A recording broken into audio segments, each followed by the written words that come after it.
В началото на годината в Българския културен институт ни срещна магията на богатата българска фолклорна традиция.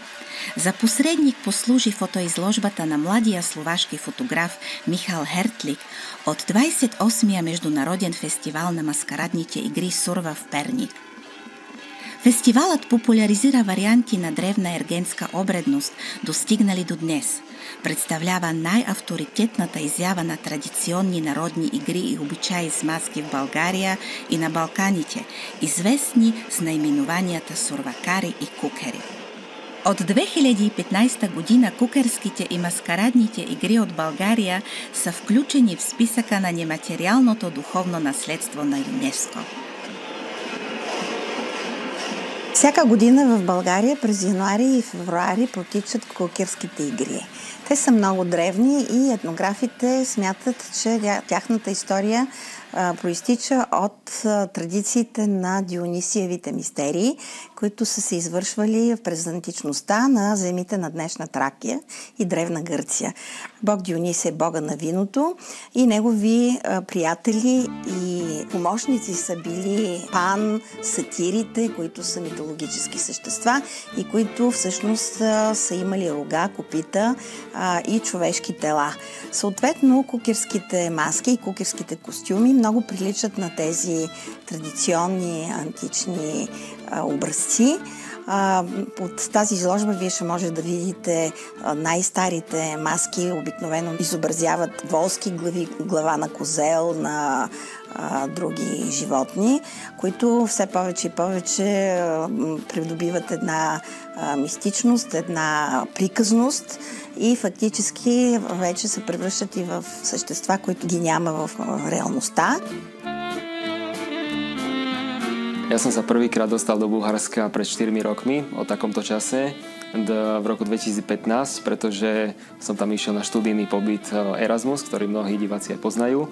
A je to veľmi populárny vlastne pobyt v Európe.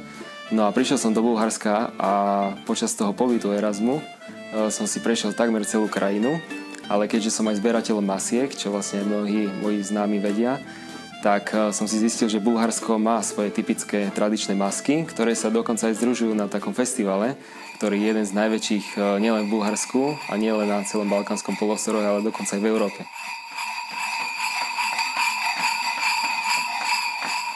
Strašne ma zaujali tie bulharské masky, lebo sú naozaj unikátne v Európe.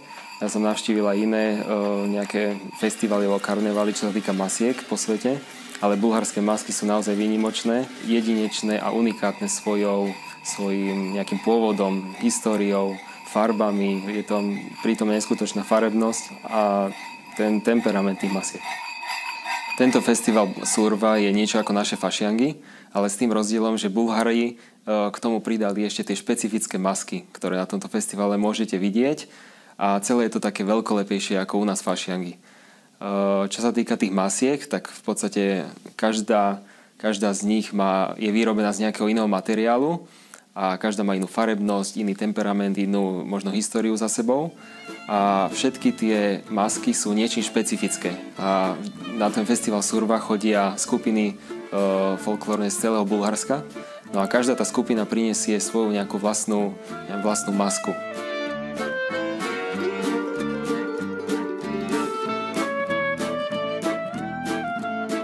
Zo všetkých masiek na festivale sa mi najviac páčili práve tieto s gorálkami a s takými flitrami, pretože boli naozaj geniálne farebné a tá farebnosť z nich normálne sršala. Keď v porovnaní s inými maskami na festivale, ktoré sú možno také pochmurnejšie, farby také hnečšie alebo čiernejšie alebo také sivé, tak tieto sú naozaj farebné.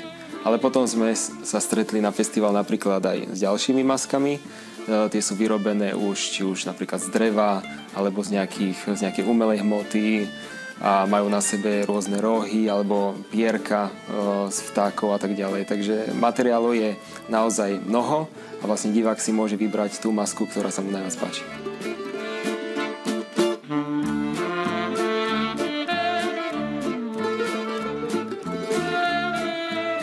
Тези мистерии са свързани с прогонването на злите духове от зимата, с събуждането на природата за нов живот, с прогонването на злото.